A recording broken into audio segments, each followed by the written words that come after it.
So last week we did overexposure, and that made some epic images like this one and this one.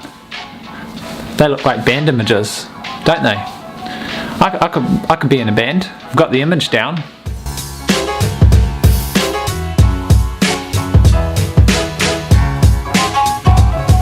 Now I just need to find a few people to play music with and learn an instrument. Yeah, so if overexposure is the happy-go-lucky love child of photography, then underexposure is his evil, more serious twin. And this episode, ladies and gentlemen, is a lot more serious because we're underexposing things. Cue the lightning.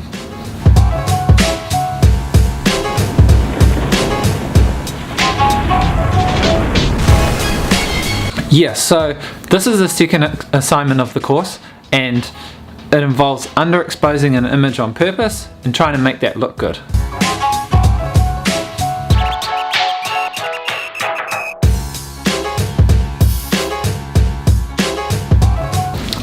I went to Google what underexposure is, and to put it simply, it's not letting enough light into the camera.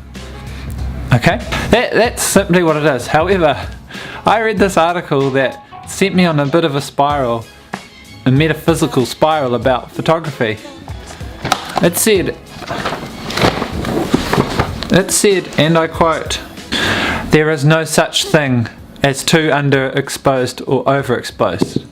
That's what the article said. It's from Photography Life. Straight up, there is no such thing as too underexposed or overexposed. Photography is always a creative process. Just like your choice of camera, subject, angle is a creative choice that may help you achieve a goal, this in turn means there is no correct exposure and thus no over or underexposure. All you have is a correct or incorrect exposure for you, your goal, and your work. What? I don't need that, Photography Life. The Stanford Course told me that I had to underexpose an image, and now you're telling me that there's not? Why did this get all so matrixy so quickly? Quick Google on what underexposure is. Ended up watching The Matrix. I took some photos, so let's get into that. First thing I did, went for a walk around the block and I just whacked that ISO number right down, turned that shutter speed up real speedy so no light was getting into my camera, and it just made my block seem a little bit more intense. Here's some photos. Missing someone,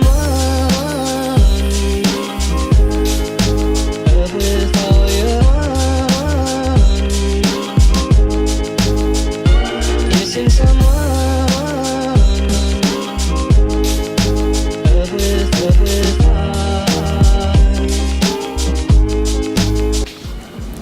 As you'll see, we have a plane there, we have a garage door, and we have some flowers. Sort of looks a bit weird. Interesting with the garage, in real life that garage was painted, but when I underexposed it, you could see the graffiti. You can see the graffiti etched into the garage doors. So underexposure is a little bit like X-ray vision. Yeah, so doing that, those photos were kind of cool, but then I realized there's a little bit more than just bumping down the exposure. You sort of have to choose your scene a little bit, so I went for high contrast, and the first thing I did was take some photos of shoes.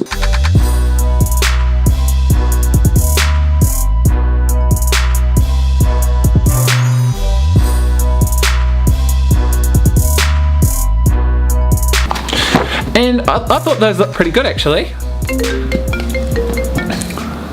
Whoa, 1 second. Hello, Chris speaking. Adidas. Yep, long time no talk. How'd you get my number? You want me to shoot your newest shoes, do you? Awesome. What's Stan Smith cooked up for us this week? Oh, they're not Stan Smiths. Shell toes? No, I only do Stan Smiths. Yeah, so I thought they looked pretty good, and what that showed me was that it's the contrast in light. The white and the black contrasting off each other looked really good. So then, next thing I did naturally was go into the wardrobe. We have a sliding door, peeled that back, and some artistic shots were born. Check these ones out.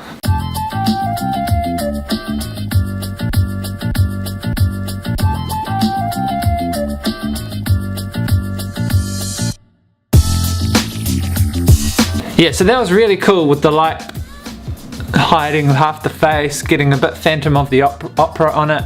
I think the two exercises, overexposing and underexposing, have been great for just taking your camera to the limits and seeing the effect. In some of these photos, like the photos of the shoes for example, when I exposed them normally, it looked pretty good, but it didn't have the same dramatic punch, and Adidas wouldn't have called me if they just saw the normal ones.